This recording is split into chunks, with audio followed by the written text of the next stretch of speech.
신앙 고백 드리심으로 11월 25일 수요 예배를 하나님께 올려드리겠습니다. 전능하사 천지를 만드신 하나님 아버지를 내가 믿사오며 그 외아들 우리 주 예수 그리스도를 믿사오니 이는 성령으로 잉태하사 동정녀 마리아에게 나시고 본디오 빌라도에게 고난을 받으사 십자가에 못 박혀 죽으시고 장사한 지 사흘 만에 죽은 자 가운데서 다시 살아나시며 하늘에 오르사 전능하신 하나님 편에 앉아 계시다가 저리로서 산자와 죽은 자를 심판하러 오시리라. 성령을 믿사오며 거룩한 공예와 성도가 서로 교통하는 것과 죄를 사하여 주시는 것과 몸이 다시 사는 것과 영원히 사는 것을 믿사옵나이다. 아멘. 우리 다 같이 찬송가 250장 구주의 십자가 보혈로 찬양하겠습니다.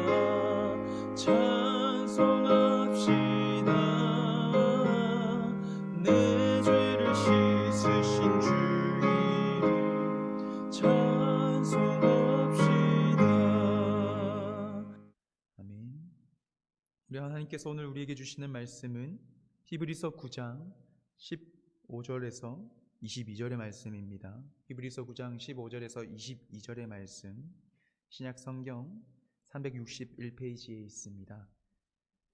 우리 각 처소에서 함께 말씀을 펴시고 함께 말씀을 묵상했으면 좋겠습니다. 함께 말씀을 읽도록 하겠습니다. 이로 말미암아 그는 새 언약의 중보자시니 이는 첫 언약 때에 범한 죄에서 속량하려고 죽으사 부르심을 입은 자로 하여금 영원한 기업의 약속을 얻게 하려 하심이라. 유언은 유언한 자가 죽어야 되나니 유언은 그 사람이 죽은 후에야 유효한즉 유언한 자가 살아있는 동안에는 효력이 없느니라. 이러므로 첫 언약도 피 없이 세운 것이 아니니 모세가 율법대로 모든 계명을 온 백성에게 말한 후에 송아지와 염소의 피 및 물과 붉은 양털과 우슬초를 취하여 그 두루마리와 온 백성에게 뿌리며 이르되 이는 하나님이 너희에게 명하신 언약의 피라 하고 또한 이와 같이 피를 장막과 섬기는 일에 쓰는 모든 그릇에 뿌렸느니라. 율법을 따라 거의 모든 물건이 피로써 정결하게 되나니 피 흘림이 없은즉 사함이 없느니라. 아멘. 함께 말씀을 나누기 전에 잠시 기도하겠습니다. 하나님 참 감사합니다. 오늘도 우리에게 귀한 날을 허락하시고 이렇게 한 주의 중간을 지나는 이 수요일 날 오늘도 하나님의 허락하심에 따라 각자의 처소에서 하나님의 말씀을 사모하며 우리의 중심을 하나님께 내어드리기를 소망합니다. 하나님 이 예배 가운데에 하나님께서 함께 하시사 온전히 이 시간 예수 그리스도의 그 보혈의 은혜와 공로가 넘치는 귀한 시간이 되게 하시며 그 하나님의 은혜를 또 한 번 누리는 귀한 언약의 시간이 되게 하여 주시옵소서. 함께 하실 줄 믿습니다. 감사드리며 예수님의 이름으로 기도드리옵나이다. 아멘. 네, 이렇게 영상으로 함께 예배를 드릴 수 있어서 참 감사합니다. 우리 각자의 처소에서 함께 하나님께 예배 드릴 때에 하나님께서 주시는 그 은혜가 충만하기를 소망합니다. 오늘 저와 여러분이 함께 나눌 말씀의 제목은요, 예수님의 피 흘림입니다. 여러분 혹시 한 사람이 생명을 다하는 그 마지막 순간을 죽음이라고 하지요. 그리고 그 죽음에 이르렀을 때 그 사람이 남기는 말을 우리는 유언이라고 합니다. 여러분 혹시 여러분은 죽을 그 순간에 어떠한 유언을 남기고 싶으십니까? 여러분의 자녀들이 건강하게 살아가는 것입니까? 여러분들의 후손들이 하나님의 믿음 안에서 살아가는 것입니까? 아니면 여러분과 관계된 모든 사람들이 그냥 아무 탈 없이 건강하게 살아가는 것입니까? 여러분 각 사람의 상황에 따라서 그 사람의 삶의 현장에 따라서 유언은요 다 다릅니다. 그 사람이 한평생 평안히 살다가 죽음을 맞이하는 경우, 또는 건강의 악화로 인하여 죽음을 맞이하는 경우, 또는 산전수전을 다 겪다가 죽음을 맞이하는 경우를 여러 가지 상황들을 우리가 맞이할 때에 그 사람이 맞이하는 그 상황에 따라서 분명하게 유언은 다 다르게 나타납니다. 그런데 여러분, 사람에 따라서 유언은 다르지만 유언에 공통된 한 가지가 있습니다. 바로 유언은요, 그것을 말하는 그 사람이 죽어야지만 효력이 생긴다라는 것입니다. 오늘 히브리서요, 저와 여러분이 읽었던 그 9장 16에서 17절 말씀에도 동일하게 말씀하는데 한번 말씀을 같이 보도록 하겠습니다. 유언은 유언한 자가 죽어야 되나니 유언은 그 사람이 죽은 후에야 유효한즉 유언한 자가 살아있는 동안에는 효력이 없느니라. 아멘.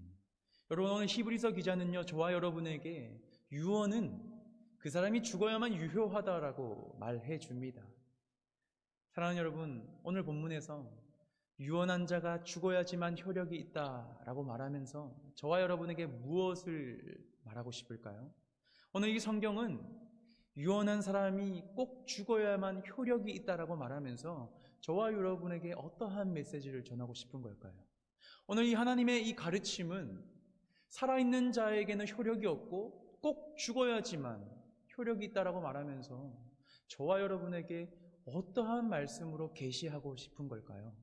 오늘 저와 여러분이 그 의미를 한번 살펴볼 때에 예수 그리스도께서 우리를 위하여 죽으신 그 십자가의 은혜가 2000년 전에 그냥 한 단순한 사건의 이야기가 아니라 오늘 지금도 우리에게 능력이 되는 그 보혈의 은혜가 되기를, 그 시간이 되기를 주님의 이름으로 소망합니다. 여러분, 우리가 말씀을 잘 이해하기 위해서는요, 그 당시의 독자들과 상황 속으로 한번 볼 필요가 있습니다. 어떤 의미냐면요, 우리가 히브리서라는 이 성경을 받아봤던 그 사람들의 삶의 상황과 정황은 어땠을까를 살펴볼 필요가 있다는 것이죠. 여러분, 그 사람들의 삶은 어땠을까요?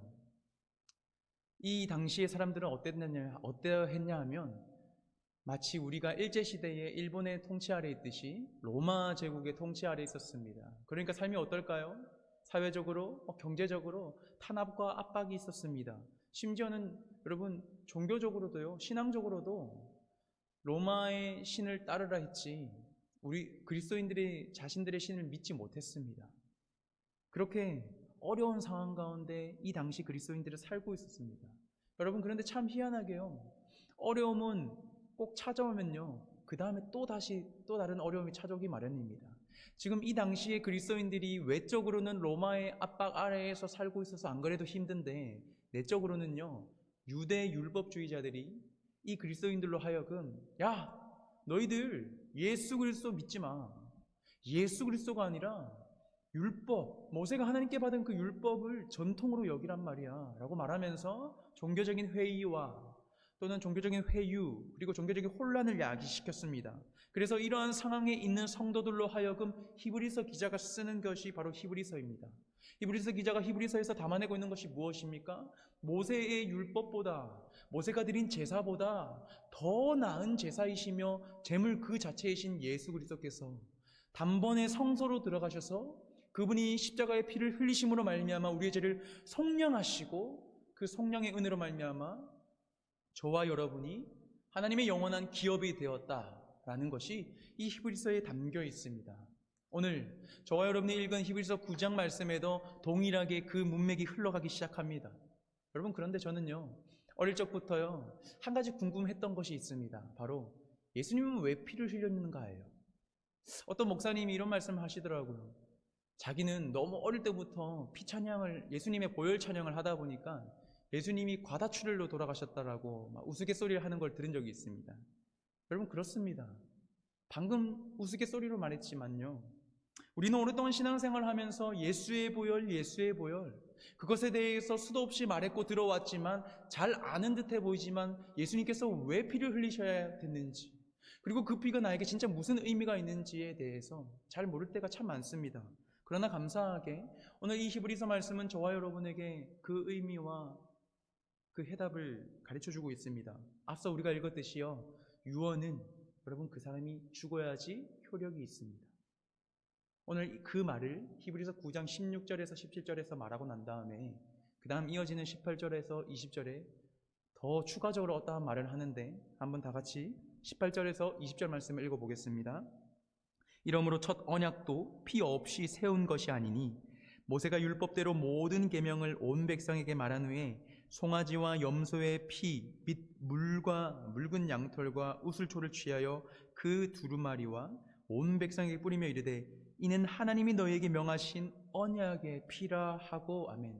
여러분 지금 18절에서 20절에 보면요, 16절, 17절에 나왔던 이 유언이라는 단어와 동일한 단어가 있습니다. 바로 언약이라는 단어입니다.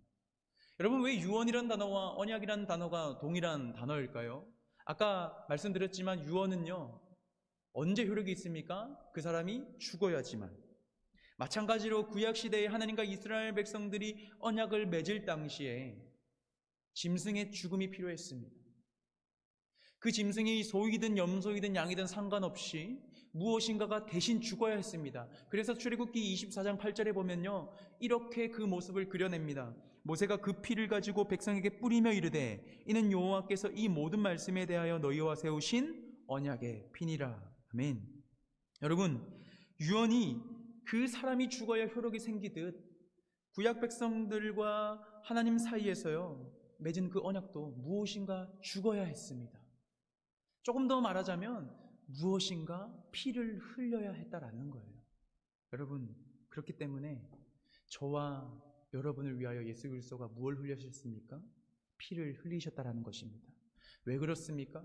구약에는 짐승이 피를 흘리지만 신약으로 넘어와서 하나님이 그 구원의 원대한 계획 안에 누가 계십니까? 참 하나님이시자 참 사람으로 오신 그 예수 그리스도께서 언약의 당사자로서 그분이 죽으셔야지만, 그분이 피를 흘리셔야지만 우리에게 하나님의 자녀가 되는 그 효력이 발생하기 때문입니다. 그래서 여러분, 히브리서 기자는 그 중요한 그리스도의 기본 진리, 기독교의 기본 가치를 9장 15절에서 미리 말씀하고 있었습니다. 15절 말씀 한번 읽어볼까요? 이로 말미암아 그는 새 언약의 중보자시니 이는 첫 언약 때에 범한 죄에서 속량하려고 죽으사 부르심을 입은 자로 하여금 영원한 기업의 약속을 얻게 하려 하심이라. 아멘. 여러분, 지금 히브리서는 이 성경을 통해서 우리에게 뭘 말하고 있습니까? 그리스도께서 하나님과 우리 사이에 새 언약의 중보자가 되셨다. 어떻게 되신 겁니까? 그리스도께서 십자가에 죽으심으로, 피 흘리심으로, 우리의 죄를 속량하심으로 말미암아 언약의 중보자가 되셨습니다. 그리고 더 나아가서 그렇게 피를 흘리심을 통하여 이제 저와 여러분을 부르셨습니다. 오늘 15절 말씀 끝에 보면 무엇으로 불렀습니까? 영원한 기업. 그 피 흘림의 효력이 무엇이라고요? 우리를 영원한 하나님의 기업에 참여하는 언약 백성으로 부르셨다라는 사실입니다. 사랑하는 여러분, 이것이 그리스도께서 우리를 위하여 피 흘리신 이유입니다. 이것밖에는 없습니다.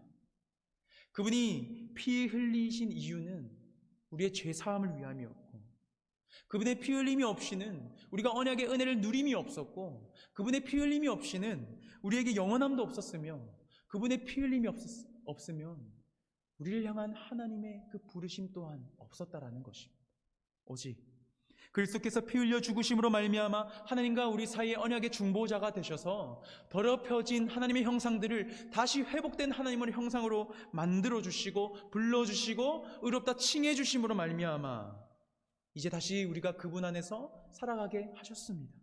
그렇게 우리를 언약의 유효함으로 불러주셨습니다.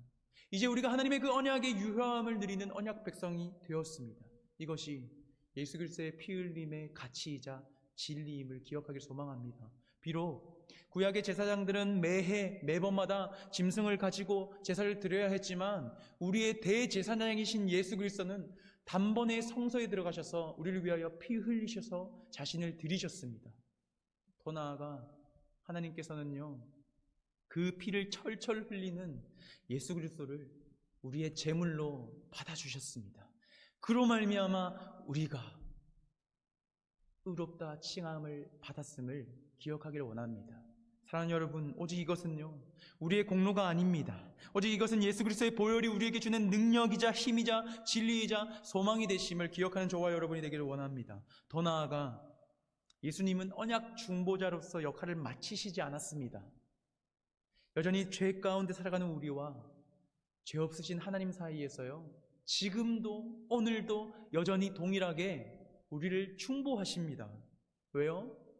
그 말씀의 답이 마태복음 28장 20절에 있습니다. 제가 읽어드리겠습니다. 내가 너희에게 분부한 모든 것을 가르쳐 지키게 하라. 볼지어다 내가 세상 끝날까지 너희와 항상 함께 하시리라. 아멘. 사랑하는 여러분, 부활하신 예수 그리스도께서 이 땅을 떠나시면서 마지막 했던 유언의 말씀이 무엇입니까? 내가 항상 너희와 함께 하겠다. 여러분, 이 말씀을 믿으십니까? 이 어려운 때에 우리가 이것을 믿음으로 살아가길 원합니다. 그리스도께서 지금도 우리의 중보자가 되십니다. 그리스도께서는 여전히 지금도 하나님과 우리 사이에 서 계십니다. 그리스도께서 오늘도 저와 여러분을 연약함을 동정하시는 분으로서, 광야 같은 세상에서 살아가는 우리들과 함께 하시는 분으로서, 로마서 8장 26절이 증언하듯이 이와 같이 성령도 우리의 연약함을 도우시나니 우리는 마땅히 구할 바를 알지 못하나 오직 성령이 말할 수 없는 탄식으로 친히 우리를 위하여 뭐한다고요? 친히 간구하시느니라. 아멘. 사랑하는 여러분, 오늘 이 말씀이, 이 그리스도의 은혜가, 그리고 이제는 그 그리스도의 은혜로 말미암아 우리가 언약 백성 되었음과, 그리고 더 나아가 언약의 중보자로서 그리스도가 지금도 우리와 함께 하신다는 이 약속이요, 그냥 단순한 우리의 어떠한 소망, 단순한 어떠한 우리의 마음의 위로, 단순한 어떠한 우리의 잠깐의 그 아픔을 잊기 위한 위로의 말씀이 아니라 정말 우리가 이것을 믿음으로써 이제 영원한 기업에 참여하는 사람으로서 살아가야 되는 자들임을 기억하는 저와 여러분이 되길 소망합니다. 이제 말씀을 맺겠습니다. 여러분, 오늘 말씀을 기억하기 원합니다. 우리가 해결할 수 없는 죄의 문제를 해결하기 위해서 예수가 오셨습니다. 그리고 그분이 자기의 목숨을 값으로 들이셔서 피를 흘리셨습니다. 그 보배로운 피로 말미암아 우리는 의롭다 하심을 받고 정결함을 입었습니다. 그것이 그리스도의 보혈의 은혜가 주는 공로입니다. 또한 더 나아가서 그리스도는요, 2000년 전의 그 사건으로 끝나지 않으시고 지금도 여전히 동일하게 저와 여러분을 위하여 중보하시는 분으로서 우리와 함께 계심을 기억하기를 소망합니다. 사랑하는 여러분, 앞서 서론에서 말씀드렸지만 지금 이 히브리서를 처음 받아보는 독자들이 누구라고요? 로마 제국의 압제 아래 사회적으로, 경제적으로, 문화적으로, 종교적으로, 외적으로나 내적으로 모든 것에 압박을 받고 있던, 마치 하나님 왜 이 상황을 맞이하게 하십니까? 라고 그 고백이 터져나올 수밖에 없었던 상황에 있었던 그리스도인들, 그들에게 히브리서 기자가 쓰고 있다는 거예요. 그들의 상황을 좋게 해주기 위해서 쓰는 것이 아니라 그들의 상황의 문제를 해결해주는 어떠한 사회적인 또는 어떠한 사람의 방법이 아니라 히브리서 기자가 제시하고 있는 것이 무엇입니까? 그리스도의 십자가의 보혈의 은혜입니다. 사랑하는 여러분, 왜 히브리서 기자가 이걸 제시했을까요? 바로 눈앞의 상황을 잠깐 해결해 주는 것보다 비교할 수 없는 우리 예수 그리스도의 십자가의 은혜가 있기 때문입니다. 눈앞의 문제를 잠시 해결해 주는, 잠깐의 그 감정을 해소해 주는 것보다 비교할 수 없고 견줄 수 없는 예수 그리스도의 십자가의 소망의 은혜가 있기 때문입니다. 그러므로 사랑하는 여러분, 저 또한 이 어려운 시기를 살아가는 여러분에게 드릴 것은, 위로의 말씀은 오직 우리가 예수 그리스도의 십자가의 은혜로 살아감과 살아났다라는 그 은혜뿐임을 고백합니다. 사랑하는 강서중앙교회 성도 여러분, 매일매일 우리의 삶이 힘들고 마치 고와 같이 내버려진 것 같고, 하나님 왜 이 상황을 맞이하십니까? 하나님 왜 이 상황을 마주하게 하십니까? 라는 고백이 터져나오는 그때에 우리의 삶의 모든 행동과 진정한 소망이 오직 예수 그리스도의 피와 그 피로 구원받았다라는 그 은혜에 있음을 기억하며, 그리고 날마다 지금도 그분이 우리와 함께하고 계심을 다시 한 번 더 믿음으로 붙잡으며 그렇게 살아갈 때에 날마다 예수 그리스도의 십자가의 은혜와 그분이 주시는 힘과 그분이 주시는 소망 안에서 살아가는 저와 여러분이 되기를 주님의 이름으로 소망합니다. 우리 들은 말씀을 기억하면서요, 각자의 처소에서 기도하기 원합니다. 이렇게 기도했으면 좋겠습니다. 하나님, 그리스도의 피 흘림으로 말미암아 나를 영원한 기업으로 삼아주신 그 은혜를 감사합니다. 하나님 또한 지금도 나와 함께 계시며 중보하시니 참 감사합니다. 이것이 나의 감정을 위로하는 것이 아니라 진짜 나의 전 인격을 다하여 이 말씀을 붙잡음으로 오늘도 그리스도의 보혈에 공로만을 의지하며 살아가는 인생 되게 해달라고, 오늘도 영원한 기업으로 부르심을 받은 자로 살아갈 수 있게 해달라고 함께 각자의 처소에서 말씀을 기억하며 기도하며 나아가겠습니다. 기도합니다.